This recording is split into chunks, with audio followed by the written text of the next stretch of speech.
কেমন আছেন সবাই? আশা করি ভালোই আছেন। তো চলুন আমরা আসলে বেসিক্যালি আলোচনা করছি কিসের উপরে? ভয়েসের উপরে এবং ভয়েসের উপরে যে আলোচনা করছি তার উপরে আমরা একটা বিষয় আমরা অলরেডি কভার করেছি সেটা হলো আমাদের ইনডিফিনিট টেন্স। তার আজকে যেটা আমরা কভার করব সেটা হচ্ছে আমাদের কন্টিনিউয়াস টেন্স। তাহলে আমি এখানে বলছি কন্টিনিউয়াস টেন্স। Continuous tense. তাই না? Continuous tense. তাহলে একটা জিনিস আমরা বলি, আমি কিন্তু এখানে কন্টিনিউয়াস টেন্স মানে এটা না যে ইন্ডিভিজুয়ালি প্রেজেন্ট কন্টিনিউয়াস কিংবা পাস্ট কন্টিনিউয়াস কিংবা ফিউচার কন্টিনিউয়াস। আমাদেরকে যেটা আলোচনা করতে হবে ৩ টাকে আমরা কম্বাইন করে একসাথে আলোচনা করছি। যেমনটা আমরা ঠিক করেছিলাম ইনডিফিনিট টেন্সের বেলায়। তাহলে আমরা একটা মার্কআপ নিয়ে নিই এখানে। যেমন আমরা যদি বলি এখানে টেন্স, ১ম এ কি থাকছে? টেন্স, তারপর হচ্ছে আমাদের অ্যাক্টিভ, ঠিক আছে? তারপর আমাদের এখানে প্যাসিভ, তাই না? প্যাসিভ। তাহলে এখন আসেন আমরা যদি এখানে আমাদের সাহায্যকারী ভার্বগুলো কিভাবে চেঞ্জ হয় সেটা যদি বলি, তাহলে আমাদের ১ম এ আসতেছে টেন্স বলতে আমাদের ১ম এ আসছে যেটা সেটা হচ্ছে আমাদের প্রেজেন্ট কন্টিনিউয়াস। প্রেজেন্ট কন্টিনিউয়াস এবং প্রেজেন্ট কন্টিনিউয়াস টেন্সে সাহায্যকারী ভার্ব হচ্ছে আমাদের am, is আর হচ্ছে are। আর এখন যদি আমি আপনাদেরকে বলি পাস্ট কন্টিনিউয়াস তাহলে হচ্ছে এই যে past continuous. Past continuous A am is are টা কি হয়ে যায়? আমাদের এখানে হয়ে যায় হয় was না হয় were। ঠিক আছে? ঠিক তেমনি আমি যদি এখন বলি ফিউচার কন্টিনিউয়াস, ফিউচার কন্টিনিউয়াস তাহলে ফিউচার কন্টিনিউয়াস এ কি হবে? shall be অথবা will be। একটা মজার বিষয় আপনাদেরকে বলি আমি। কন্টিনিউয়াস মানে কি? আইএনজি তার মানে কি চলমান। আমরা জানি না যে ভার্বের সাথে আইএনজি যোগ করতে হয়। তাহলে এখন একটা জিনিস মাথায় রাখবেন যে এগুলো প্রত্যেকটার সাথেই এখন একটা আইএনজি হয়ে যাবে মানে বি এর সাথে আইএনজি। তাহলে ডিয়ার ভিউয়ার্স এখন একটা জিনিস খেয়াল করেন যদি আমি বলি তাহলে অ্যাক্টিভে যদি আমাদের am থাকে, is থাকে, are থাকে প্যাসিভে এটা হয়ে যাবে am being, is being, are being। Right? আবার যদি বলি was were তাহলে এটা হয়ে যাবে was being, were being। আবার যদি বলি shall be, will be তাহলে shall be being, will be being। খুব সিম্পলি আমরা মুখস্থ রাখতে পারি। তাহলে am is are থাকলে am being, is being, are being, was were থাকলে was being, were being, shall be থাকলে shall be being, will be থাকলে will be being। এই একটা আমাদের ছোট একটা জিনিস মাথায় রাখতে হবে। আর মেইন ভার্বটা কিন্তু আমাদের অলওয়েজ হবে কি?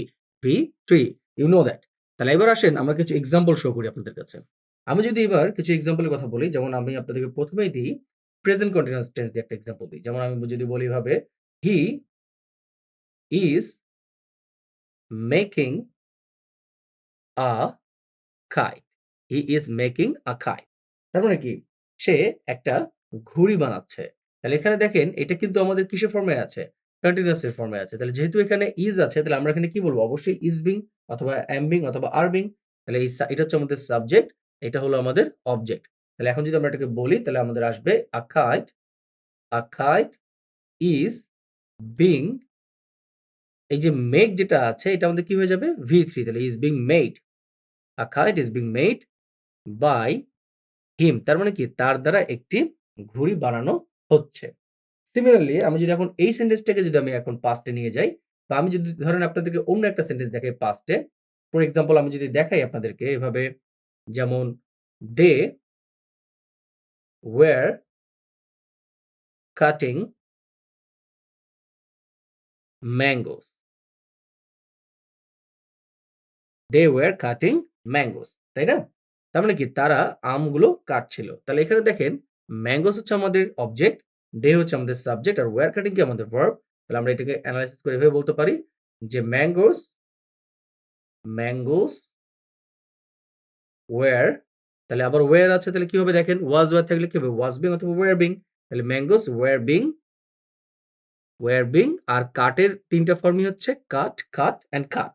তাহলে mangoes were being cut by them. এই যে টেন্সের যে বিষয়গুলো আমি আলোচনা করছি এগুলো কিন্তু তাদের বোন বা এটা হচ্ছে তাদের মেরুদণ্ড। এইটা যদি আপনি ঠিকমতো না বুঝেন তাহলে সামনের দিকে আপনার বুঝতে খুব কষ্ট হয়ে যাবে। আর আমরা তো কম্বাইন করে স্টাডি করছি। সো আশা করি আপনাদের তেমন কোনো প্রবলেম হবে না। ঠিক আছে? তারপর নাম্বার ৩ এ আসি। নাম্বার ৩ এ আসি। এবার যদি আমি আপনাদেরকে ফিউচার দিয়ে দিই। যেমন আমি যদি বলি যে ছেলেটি অঙ্ক করতে থাকবে তাহলে কি দাঁড়াচ্ছে? The boy will be doing the same. The boy will be doing the same. The boy will be doing the same. তার মানে কি? ছেলেটি অঙ্ক করতে থাকবে। তাহলে এখন আমি যদি এটাকে চেঞ্জ করি বা প্যাসিভ করি তাহলে এখানে দ্য বয় হচ্ছে আমাদের সাবজেক্ট আর দ্য সাম হচ্ছে আমাদের অবজেক্ট। এখানে কি আছে? Will be doing. তাহলে এটা কি হবে? will be being doing, will be being done, ঠিক আছে? কারণ আমরা জানি যে ভার্ব সবসময় কি হবে? VT হবে। তাহলে এবার আসেন। আমি যদি এখন এভাবে বলি, the sum will be being done by the boy. খুব কঠিন কি? না, মোটেও কঠিন না। তাহলে দেখেন আমরা ৩ টা সেন্টেন্স দিলাম। যেমন আমি ১ম সেন্টেন্সটা বলেছি, "He is making a kite." এটা ছিল আমাদের প্রেজেন্ট কন্টিনিউয়াস এ এবং এটা চেঞ্জ হয়ে গেল, "A kite is being made by him." তারপরে বলেছি, "They were cutting mangoes." তাহলে mangoes were being cut by them. The boy will be doing the sum. ছেলেটি অঙ্ক করতে থাকবে। তাহলে the sum will be being done by the boy. এই ছিল আমাদের কি? ভয়েসের কন্টিনিউয়াস টেন্সের পার্ট। ঠিক আছে? সো ডিয়ার ভিউয়ার্স, কন্টিনিউয়াস টেন্সের পার্টটা আজকে এ পর্যন্তই থাকলো। এর পরের লেসনে আমরা যেটা আলোচনা করব সেটা হচ্ছে আমাদের পারফেক্ট নিয়ে। সো সেই লেসনের পরে আমরা আমাদের ইন্ডিভিজুয়াল যে বাকি রুলস গুলো আছে সেটা নিয়ে আমরা কথাবার্তা বলব। ততক্ষণ পর্যন্ত সবাই সুস্থ থাকবেন, ভালো থাকবেন। Thank you.